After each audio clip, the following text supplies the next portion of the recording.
Time 3:19 AM. Day 119. நேற்று அக்காவை அனுப்பிட்டு என்னால் நிம்மதியாகவே இருக்க முடியல. மைண்ட் ஃபுல்லாக அந்த 2 நாள் மெமரிஸாகவே இருந்துச்சு. அதான் சொன்னல எல்லா வேலையும் பண்ணேன்னு. அதுக்கப்புறம் அப்படியே இருந்தேன் அக்காவை நினச்சிட்டு.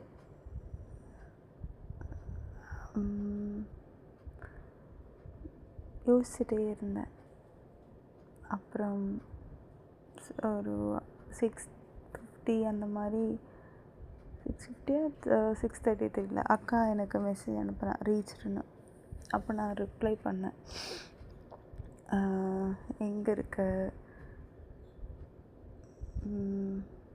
வீட்டுக்கு போயிட்டியா, அந்த மாதிரி எதுவும் அனுப்புனேன். இப்போ இல்லை, இன்னும் கொஞ்சம் நேரம் இருக்குது அப்படின்னா. நான் சொன்னேன் அது வெயிட், எனக்கு கஷ்டமாக இருக்குது, தூங்கவே இல்லை, நீ போயிட்டு தூங்குறேன், பஸ் ஏற்றிவிடும், நான் வரலை. மைண்டு ஃபுல்லாக அதுவாகவே இருந்துச்சு.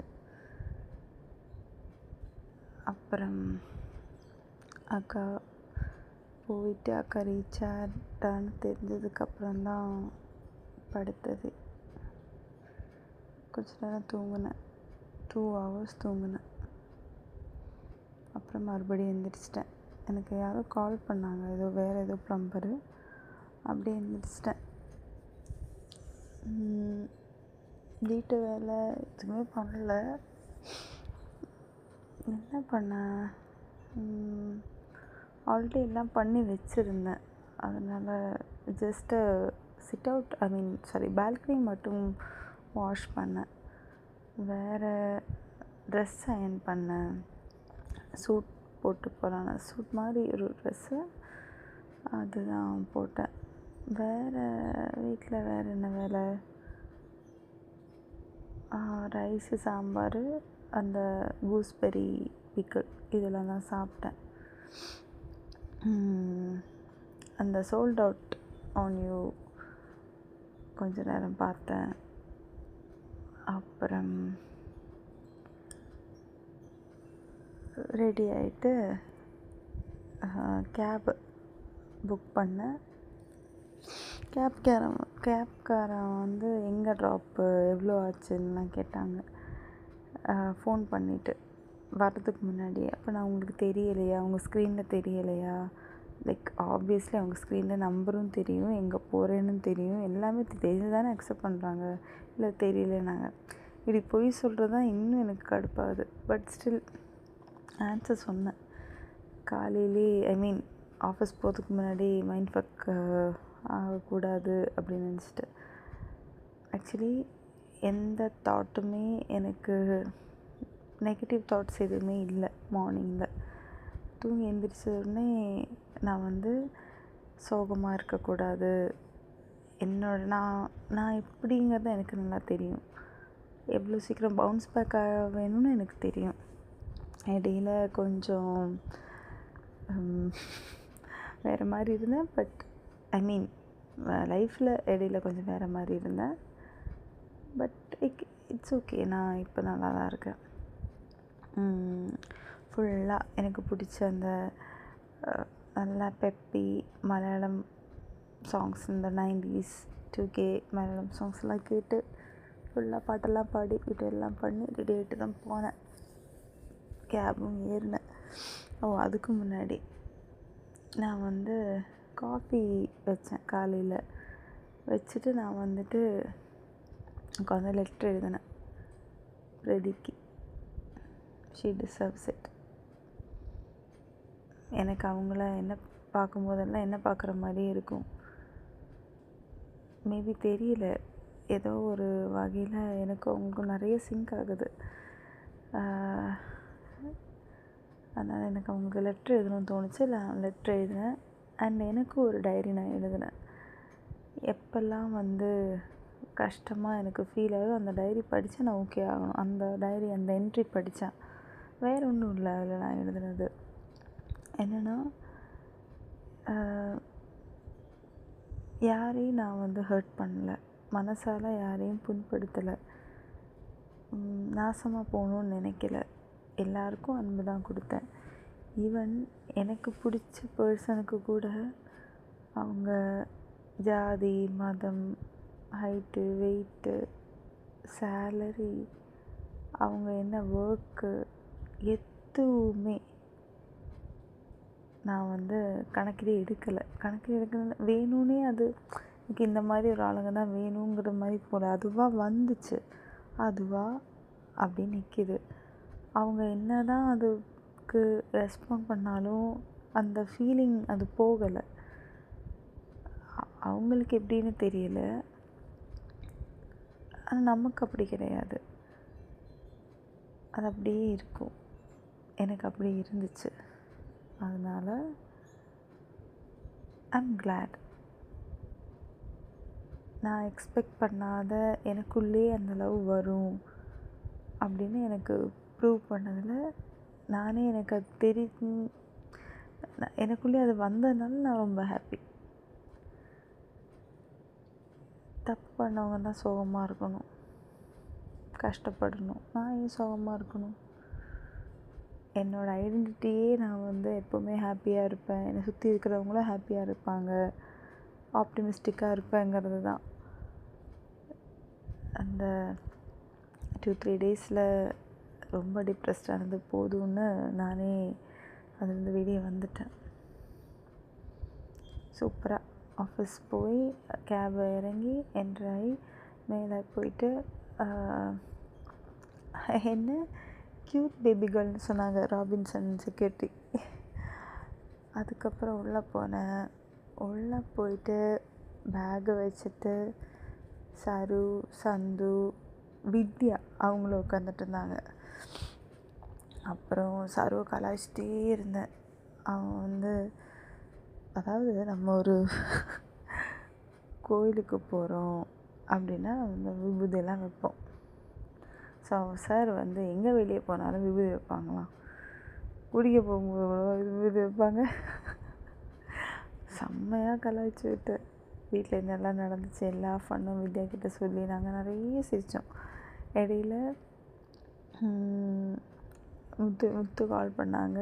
முத்துலக்ஷ்மி அவங்க ப்ளேஸில் போயிட்டு மேக்ரோ பண்ண அவங்க செம்ம ஹாப்பி ஆகிட்டாங்க. நான் அவங்க ரிக்வயர்மெண்ட் கொடுத்த நெக்ஸ்ட் டே பண்ணி கொடுத்துட்டேன். அவங்க தான் பார்க்கல. அதுக்கப்புறம் வேறு என்ன பண்ணேன்? மறுபடியும் வந்து உட்காந்து மனிஷா கூப்பிட்டாங்க. அவங்ககிட்டையும் போயிட்டு கொஞ்சம் நேரம் பேசினேன். கைசன் என்ன அது இதுன்னெல்லாம் கேட்டேன். நான் ஓகேவான்னு கேட்டேன். பர்ஃபெக்ட்லி ஆல்ரைட் அப்படின்னு. நமக்கு என்ன அப்படின்னு. அப்புறம் ஜானிக்கு மெசேஜ் அனுப்பினேன்.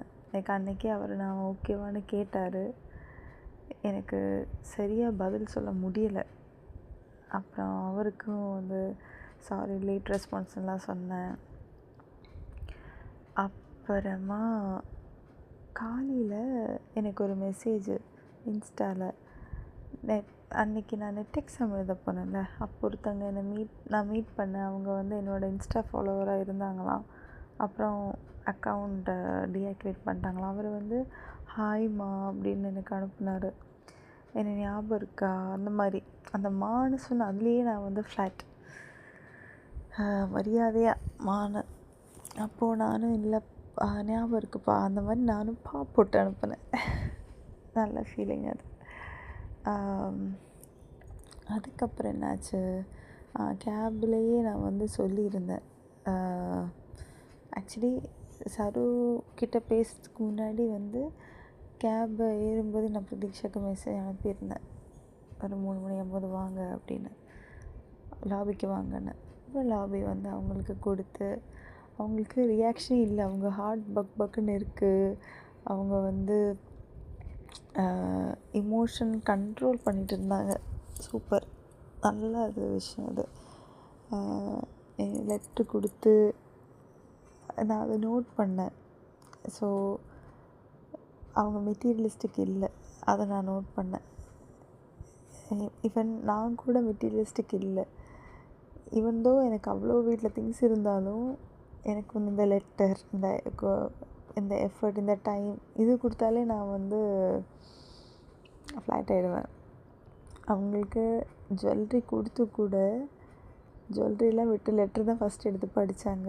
அதை நான் நோட் பண்ணேன்.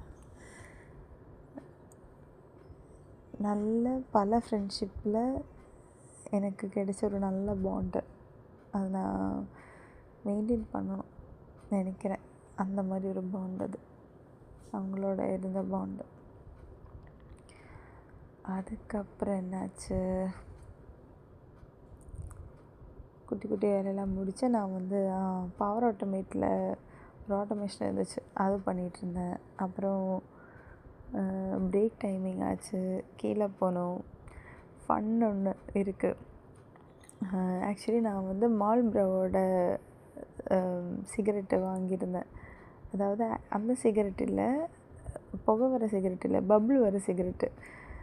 ஸோ அப்படி தட்டினா அப்படி ஊதும்போது பபுள் தான் வரும், புகை வராது. சூட் போட்டுட்டு நல்லா இருந்துச்சு. ஆக்சுவலி அந்த எனக்கு அந்த கலர் பிடிக்கும். ஐ மீன் எங்கள் எம்டி, ஆஃபீஸ் எம்டியே வந்து சொல்லியிருக்காங்க, இந்த கலர் யாரும் போட மாட்டாங்க, நல்லாயிருக்கு அப்படின்னு என்கிட்ட நான் லாஸ்ட் டைம் போட்ட பிறவே சொல்லியிருந்தாங்க, ஞாபகம் இருக்குது. நல்லா இருந்துச்சு. ஆனால் இன்னொன்று ஃபன் என்ன, பபுளே வரல. ஏன்னா சோப் தண்ணி எல்லாம் வந்து கவர்லேயே கொட்டிடுச்சு. பட் ரொம்ப ட்ரை பண்ண பபுள் வர்றதுக்கு, கடைசி வரைக்கும் ஒழுங்காகவே பபுள் வரல. நிறைய ப்ளூபர்ஸ் தான் போச்சு வீடியோவில். அதுக்கப்புறம் அஜயோட சிஸ்டர் மேரேஜ் அண்ட் ரிசப்ஷன் எனக்கு உண்மையிலே போகணுன்னு இருந்துச்சு. ஆனால் இந்த மந்த் எனக்கு நிறைய லீவ் தேவைப்படுது. லீவ் கேட்கவும் முடியாது, பெர்மிஷனும் கேட்க முடியாது, தூரம் வேறு, அதனால் போக முடியல. ஆனால் கண்டிப்பாக அஜயோட கல்யாணத்துக்கு எனக்கு போகணும். அப்புறம் என்ன, ஸ்ரீனி வந்தால் ப்ளேஸுக்கு அழகாக இருந்தால் சாரியில் தேவதை மாதிரி இருந்தால் பார்க்கும்போதே நல்லா கண்குளிர்க்க இருந்துச்சு. அவங்களும் அஜயோட சிஸ்டர் ரிசப்ஷனுக்கு போகிறேன்னு சொன்னாங்க. ஆக்சுவலி கேஷவ் ப்ரோக்கிட்ட தான் வந்து எனக்கு அந்த பவர் ஆட்டோமேட் ஃப்ளோவில் டவுட் இருந்தெல்லாம் கேட்டேன். அவர் கொஞ்சம் ஹெல்ப் பண்ணார். அப்புறம் அவருக்கு வேலை இருக்குது, அப்புறம் எனக்கு கொஞ்சம் ரிசர்ச் பண்ணி கண்டுபிடிக்க சொன்னாங்க. அப்புறம் நான் கொஞ்சம் பண்ணேன். அப்புறம் தான் யோசித்தேன், கெத்ரின் இருக்காங்களே அவங்க தான் தலை, அவங்கக்கிட்ட கேட்டால் இன்னும் நல்லா லைக் நான் ஆல்ரெடி ஃப்ளோலாம் பண்ணிட்டேன். பட் சில டவுட்ஸ் வந்து நல்லா பவர் ஆட்டோமேட் தெரிஞ்சவங்களுக்கு தான் அது தெரியும். அப்புறம் அவங்கக்கிட்ட டவுட் கேட்டு அவங்க நல்லா ஹெல்ப் பண்ணாங்க. உட்காந்து ரிசர்ச் பண்ணி என்னோடய ஃப்ளோவில் என்ன மிஸ்டேக்கு, எங்கே போட்டால் என்ன வரும், சாட்ஜிபிட்ட கேட்டு அவங்களும் பண்ணி அவங்க தான் ஹெல்ப் பண்ணாங்க. அப்புறம் ஒர்க்கு முடிச்சிட்டேன். ஃப்ளோ வந்து சக்ஸஸ் ஆகிடுச்சு. அப்புறம் நான் இமெயிலும் அனுப்பினேன். இடையில ஆஷ்ரம் போனப்போ அங்கே ஒரு பர்சன் அப்படியே மது மாதிரியே இருந்தாங்க. எனக்கு மதுவை பார்க்குற மாதிரியே இருந்துச்சு, லைக் அமேசான் மது. அப்போது அமேசானில் நாங்கள் ஒர்க் பண்ணும்போது எப்படி அவள் ஃபேஸ் இருக்குமோ அந்த மாதிரி. நான் அவங்கள லைட்டாக பார்த்துட்டு அப்படியே ட்ரெஸ் சரி பண்ணிட்டு இருந்தேன். அவங்க போகிறதுக்கு முன்னாடி எனக்கு அந்த கலரு, அந்த சூட்டும் ட்ரெஸ் எல்லாமே மேட்சாக இருக்குது, அழகாக இருக்குது அப்படின்னாங்க. அப்போ நானும் சொன்னேன், I wanted to say this, நீங்களும் என்னோடய பெஸ்ட் ஃப்ரெண்ட் மாதிரி இருக்கீங்க. அவங்க ஏதோ ஒரு பேர் சொன்னாங்க, இப்போ மறந்துட்டேன், பெனிஃபிட்ஸ் டீமு ஏதோ ஒரு பேர் சொன்னாங்க. அப்போவே நோட் பண்ணணும்னு நினச்சேன், மறந்துட்டேன். அப்புறம் அவங்க போனாங்க. டின்னர்லாம் ஒழுங்காகவே சாப்பிடல. ரைஸுக்கு குழம்பே நான் பண்ணலை. லைக் சரு எப்போவுமே வெஜ்ஜு தானே பண்ணுவான்னு விட்டேன். அவன் வந்து சிக்கன் குழம்பு எடுத்துகிட்டு வந்தான். கூஸ்பெரி ஊறுகாவும் நல்லா இருந்துச்சு ஊறுகாய். பட் அந்த குழம்பு இல்லாமல் ஒரு மாதிரியாக இருந்துச்சு. சரியாகவே சாப்பிடல. அலெக்ஸ் வந்து கொஞ்சம் குழம்பு கொடுத்தாங்க. அது முட்டை குழம்பு தான். பட் எனக்கு வேறு வழி இல்லை. குழச்ச முட்டை இல்லாமல் அந்த குழம்பு மட்டும் எடுத்து சாப்பிட்டேன். அதுக்கப்புறம் எனக்கு ஆக்சுவலி மார்னிங்கே யாரும் மெசேஜ் அனுப்பியிருந்தான், இன்றைக்கி ஃப்ரீயாக நான் மீட் பண்ணலாமா அப்படின்னு. சரின்னு சொல்லி நானும் கேப் போடல. எனிவே அவன் போயிட்டு திரும்ப வரும்போது அப்படியே அவன்கிட்ட பேசிவிட்டு அப்படியே வீட்டில் ட்ராப் பண்ண சொல்லலான்னு நினச்சிட்டு அப்படியே அதான் பிளானு. அதுக்கப்புறம் கார்த்து மண்டே மார்னிங் மீட்டிங் அப்போ கூட கார்த்து, நான், சந்து இல்லை சரு எல்லாம் உட்காந்துருந்தோம். ஸ்னேக்கு, ஆமாம், எல்லோரும் உட்காந்துட்டு இருந்தோம். ஸ்னேக்கு என்கிட்ட ஏதோ டவுட்டு கேட்டாங்க. நான் வந்து பண்ணிகிட்ருக்கும்போது லியோ எங்களோட எம்டி இல்லை சிஇஓ, அவரோட பொண்ணுக்கு வந்து கல்யாணமா. அப்போ நாங்களாம் வந்து நல்லா கைத்தட்டினேன். சாய் சிரிச்சுட்டே இருந்தார். அப்புறம் மீட்டிங் டைமில் வேலை செய்ய வேணாம் அப்படின்னாரு. நான் வந்து மூடி வச்சுட்டு அப்புறம் மீட்டிங் பார்த்துட்டு இருந்தேன். ஃபோட்டோ எடுத்தோம் நானும் கார்த்தும். டியூட் எனக்கு மெசேஜ் அனுப்பினா, ஆனால் அவனை பார்க்கல. நானும் கொஞ்சம் பிஸி ஆகிட்டேன் ஒர்க்கில். கார்த்து வந்து எப்படி சொல்கிறது, சொல்லியிருக்கேன் செம மெச்சூர்னு. ரொம்ப பிடிக்கும் அவங்களையும். எனக்கு எக்ஸ்ப்ரெஸ் பண்ண தெரியல. அவங்க உரிமையாக என்கிட்ட பேசுகிறது, அவங்களோட எல்லா கதையும் நான் கேட்பேன்னு தெரிஞ்சுட்டு வந்து ஆர்வமாக சொல்கிறது எல்லாமே எனக்கு பிடிக்கும். கார்த்து தங்க குடம்தான். ஆக்சுவலி சிவா என் ப்ளேஸ்க்கு வந்தாங்க. நல்லா இருக்கீங்களெலாம் கேட்டாங்க. கிட்டத்தட்ட ஒரு 1 or 2 weeks நாங்கள் சரியாகவே பேசலை. ரொம்ப நாள் கழித்து பேசுகிறோமா, ரியலி ஐ ஃபெல்ட் குட். அப்புறம் நைட்டு பாரதிக்கா வந்து ஒருத்தரை பற்றி பேசினாங்க. அப்படியே அப்செட் ஆகிட்டேன் நான். ஐயோ, அப்படி ஆயிடுச்சு. அப்செட்டுன்னு கூட இல்லை, ஸ்ட்ரெஸ் லெவல் தான் இன்க்ரீஸ் ஆகுது. அப்புறம் நான் சொன்னேன், எனக்கு அவங்கள பற்றி என்கிட்ட பேசாதீங்க. நான் எடுத்த டிசிஷன்லேயே நான் நல்லா இருக்கேன். யாருமே வேணாம். நான் உண்டு, என் வாழ்க்கை உண்டு, ஜாலியாக இருக்கணும்னு நினைக்கிறேன், அவ்வளோதான். அப்படி இப்படிலாம் சொன்னேன். அதுக்கப்புறமா கார்த்தும் நானும் வாஷ்ரூமில் கிட்டத்தட்ட ஒரு 1 hour பேசியிருப்போம். நான் பேசலை, மேடம் பேசினாங்க, நான் கேட்டுட்டு இருந்தேன். அதான் அதோட கரெக்டு சாய்ஸ் ஆஃப் வேர்ட்ஸ். அதுக்கப்புறமா கொஞ்சம் வேலை இருந்துச்சு, அதுவும் முடிச்சுட்டு வார்த்திகா கிட்டே கொஞ்சம் நேரம் பேசிவிட்டு 12:30 நாங்கள் கிளம்பலான்னு பிளான் பண்ணோம்.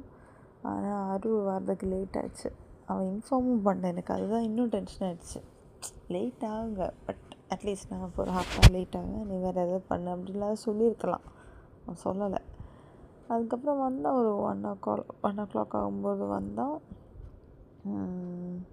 நாங்கள் வெளியே போயிடுவோம்.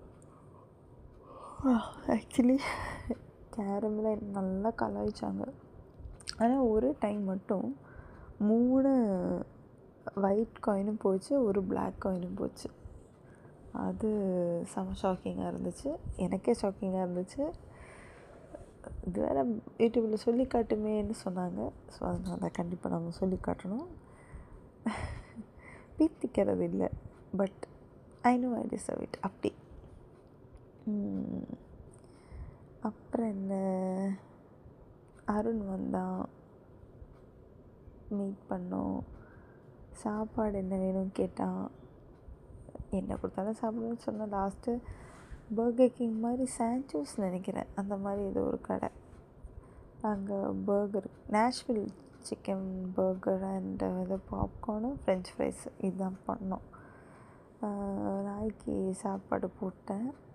அப்புறம் ஃப்ரெஞ்ச் ஃப்ரைஸ் எல்லாம் அதுதான் சாப்பிட்டான்.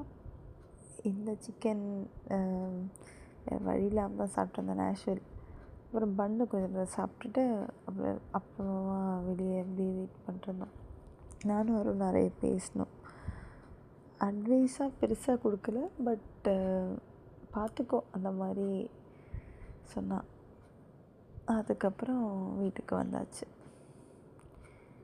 இடையில நிறைய மிஸ் பண்ண நினைக்கிறேன், பட் பரவாயில்ல, பார்த்துக்கலாம்.